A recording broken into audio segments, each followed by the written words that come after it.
नमस्कार. श्री स्वामी समर्थ.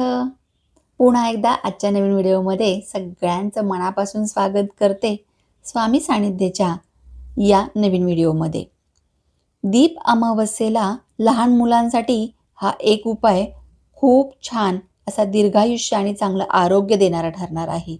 कारण वर्षभर जे दिवे आपल्याला प्रकाश देतात, देवाजवळ आपली प्रत्येक इच्छा पोहोचवतात. हो, जेव्हा आपण दिवा प्रज्वलित करतो तुपाचा किंवा तेलाचा, तर त्या प्रत्येक दिव्याद्वारे, त्या अग्नितत्वाद्वारे आपली इच्छा ही युनिव्हर्समध्ये आपण पोहोचवत असतो. आपला एक दुवा म्हणून तो दिवा काम करत असतो. म्हणूनच दीप अमावस्येला सर्व दिव्यांना उजाळा देऊन आपल्या जीवनातील अंधार दूर करून लख प्रकाश निर्माण करणारी अशी ही अमावस्या म्हणजेच दीप अमावस्या.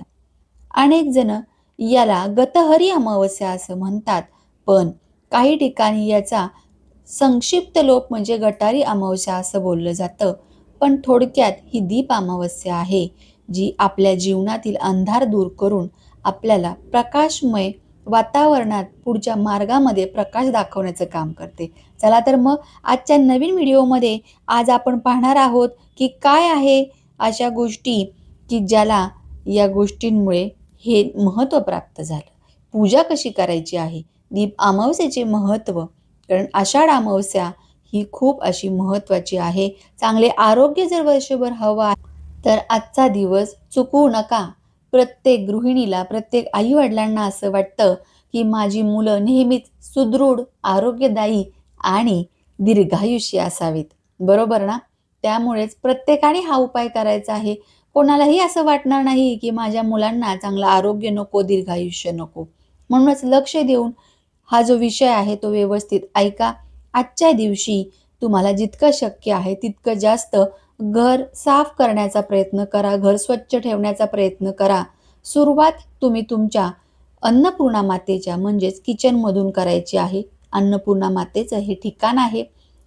त्यानंतर तुम्ही तुमच्या घरामध्ये जिथे जाळे जळमटे किंवा कोणत्या अशा वस्तू असतील ज्यामागे धूळ वगैरे असेल, तर त्या वस्तू थोड्याशा हलवायच्या आहेत, त्यांना चालना द्यायच्या आहेत. जे जडत्व वस्तू आहेत मोठमोठे कपाटं वगैरे, तर त्यांना थोडंसं हलवून त्यामागचा कचरा वगैरे काढून आपल्या जीवनामध्ये त्या लहरी या जिथं अडकलेल्या आहेत त्या पूर्णपणे बाजूला करण्याचा प्रयत्न करायचा आहे.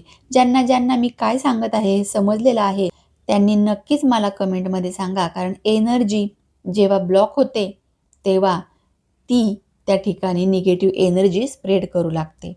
म्हणूनच हे दिवे जे आहेत, ते एक निमित्त आहेत की त्यांना आपण आपल्याकडून आभार प्रकट करावे यासाठीचा हा दिवस. म्हणून दिवे स्वच्छ करायचे.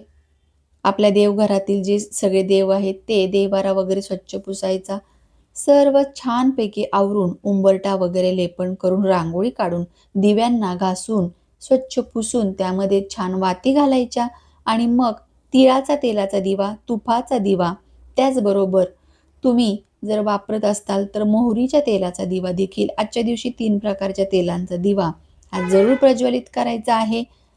दिवे जेव्हा आपण करतो म्हणजे तेल वगैरे ओततो त्यामध्ये, तेव्हा मनामध्ये हाच भाव ठेवायचा आहे की जेव्हा मी हे दिवे प्रज्वलित करणार आहे, तर संबंध माझ्या आयुष्यातील अंधकार, निगेटिव्हिटी, जी घरामध्ये कटकटी, भांडणं किंवा चिडचिड, रोगराई आहे, ती सगळी जळून समूळ नष्ट होत आहे आणि इथून पुढं मला माझ्या आरोग्य, माझ्या करिअर, माझ्या बिझनेस, व्यापार, नोकरीसाठी 4 चांद लागणार आहे. अशा प्रकारे हसत, प्रसन्न वातावरणाने हे दिवे प्रज्वलित करायचे आहेत. आता सगळ्यात महत्त्वाचं म्हणजे हे झालं दिवे प्रज्वलित करणं. आता त्यांची पूजा कशी करायची? पण त्या अगोदर आपल्याला कणकेचे 5, 7 किंवा 9 असे दिवे बनवायचे आहेत. हे दिवे कशासाठी? तर पुढं सांगते मी तुम्हाला. कारण दिवे हे जरी कणकेचे जरी बनवत असतो, तरी यामध्ये अन्नपूर्णा मातेचा सहवास असतो. कारण हे आपण कणकेने बनवतो, तेव्हा त्यामध्ये आपला हात, आपल्या हाताने या पिठाचा गोळा मळून त्यामध्ये आकार देतो आपल्या हाताने. तेव्हा आपल्या हातातील असणाऱ्या ऊर्जा, लहरी त्यामध्ये जातात. त्याचबरोबर आपल्या हातातील रेखा ज्या आहेत आपल्या नशिबाच्या कोरलेल्या त्या देखील चमकण्यासाठी मदत होते. असं यामागचं कारण. कारण जेव्हा बघा, संकेत एक म्हणजे काय, तर दीप अमावस्या जेव्हा सुरू होते त्यानंतर हळू दिवस लहान होत जातो. म्हणजेच जुन्या वाईट गोष्टी, गरिबी, रोगराई या सगळ्या नष्ट होऊन पुढे लख्ख प्रकाश राहू देत यासाठी या दिव्याला प्रार्थना करायची असते. ही पूजा कशी करायची आता ते आपण पाहणार आहोत. या दिवशी आता आपण सगळे दिवे घासले, स्वच्छ पुसून दिवे प्रज्वलित करायच्या पूर्वी वात वगैरे घातली, तेल घातलं. एका पाटावरती स्वच्छ वस्त्र अंथरायचं आहे. त्यावरती हे सर्वप्रथम आपल्याला दिवे ठेवायचे आहेत. त्या अगोदर एक सुपारी मांडून घ्यायची, गणपतीची पूजा करायची आहे. जर देवाऱ्यात तुम्ही गणपती बाप्पांची विधिवत पूजा केली आहे, तर हे वेगळं मांडण्याची गरज नाही किंवा तुमच्या श्रद्धेनुसार एक सुपारी गणपतीचं प्रतीक म्हणून मांडू शकता. पाटाभोवती रांगोळी काढायची आहे. दिवे प्रज्वलित करून दिव्यांना प्रथम काय करायचं, अक्षता ठेवायच्या किंवा खाऊची पानं असतील तर आणि त्यांना आसन द्यायचं आहे आणि त्यानंतर हळदी कुंकू लावायचं, अक्षदा फुले अर्पण करायचे आणि नमस्कार करायचा, धूप दीप ओवाळायचा आहे. कणकेचे जे दिवे आता आपण बनवलेले आहे त्या दिव्यांनी देखील आपल्याला ओवाळायचं आहे आपल्या मुलांसाठी. हो, आपल्या मुलांसाठी. मग या कणकेच्या दिव्यांची सर्वप्रथम पूजा करून घ्यायची, हळदी कुंकू लावायचं, अक्षदा फुलं अर्पण करायची. त्यानंतर आपल्या मुलांना पूर्व दिशेला किंवा उत्तर दिशेला तोंड करून बसायला सांगायचं आहे आणि या दिव्यांना हात जोडून प्रार्थना करायची आहे. दिव्यांचं ताट आहे ते देखील हातात घेऊन प्रार्थना करू शकता, की ही संस्कृतमध्ये आहे ही जी प्रार्थना आहे, पण एकदम सोप्या भाषेत सोप्या पद्धतीने मी कशी प्रार्थना करते तर मी या प्रकारे म्हणते, हे दीपदेवा तू सूर्यासारखा व अग्नीसारखा तेज आहेस. तेजामध्ये तू सर्वोत्तम आहेस. माझ्या पूजेचा स्वीकार कर. माझ्या इच्छा तू पूर्ण कर. घरातील इडापिडा नष्ट कर. रोगराई नष्ट कर. घरातील सर्वांचं जे आयुष्य आहे ते दीर्घायुष्य होऊ दे आणि प्रत्येकाच्या आयुष्यातील अंधकार दूर करून प्रत्येकाला यशाचा, ज्ञानाचा, आरोग्याचा प्रकाश दाखव. असं करत पाया पडायचं आहे. दिव्यांना नैवेद्य दाखवायचा आहे. आता हा नैवेद्य दाखवत असताना आपल्याला दूध साखरेचा नैवेद्य दाखवू शकता. अनेक ठिकाणी ज्वारीच्या लाया, गुळाचा नैवेद्य दाखवला जातो. त्यानंतर शुभं करोती कल्याणम ही प्रार्थना मुलांसोबत आपण देखील म्हणायची आहे आणि मग या कणकेच्या दिव्यांनी आपल्या मुलांना ओवाळायचं आहे. आता इथे कोणत्याही प्रकारचा भेदभाव न करता मुलगा असो किंवा मुलगी हे दोघेही आपल्या घराण्याचा प्रकाश असतात.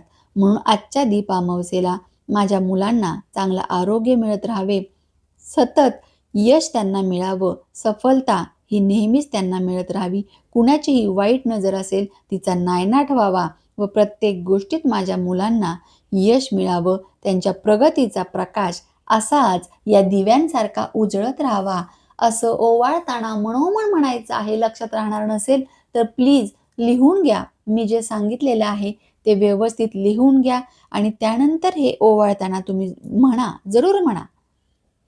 कारण जेव्हा मनापासून आपण एखादी प्रार्थना करतो, आपल्या मुखातून ह्या शब्द लहरी निघतात, तेव्हा ती कंपनं त्या दिव्याद्वारे परमेश्वराजवळ जातात आणि तुम्हाला आशीर्वाद हा निश्चितच मिळतो. तर आजच्या दिवशी अशा प्रकारे दिव्यांची पूजा करून आपल्या मुलांना जरूर ओवाळायचं आहे. यासोबतच पतीला आता जवळपास तुमच्या सासूबाई वगैरे नसतील किंवा पतीसाठी मग कोण ओवाळणार, तर तुम्ही तुमच्या पतीला ओवाळायचं आहे, औक्षण करायचं आहे, तिलक वगैरे लावायचं आहे मुलांना देखील, पतीला देखील आणि त्यानंतर ही सगळी प्रार्थना तुम्ही तुमच्या पतीसाठी देखील म्हणायची आहे.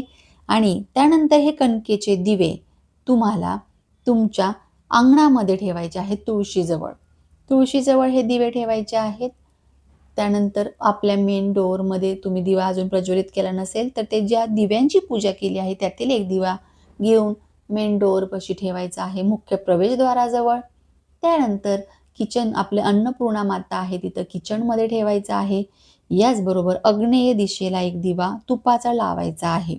अशा प्रकारे संपूर्ण पूजा ही समाप्त होते. मनोभावे नमस्कार करून काही चुकलं असेल त्यामागे क्षमा मागायची आहे आणि देवा माझ्या पूजेचा स्वीकार कर, अशी मनोमन प्रार्थना करायची आहे.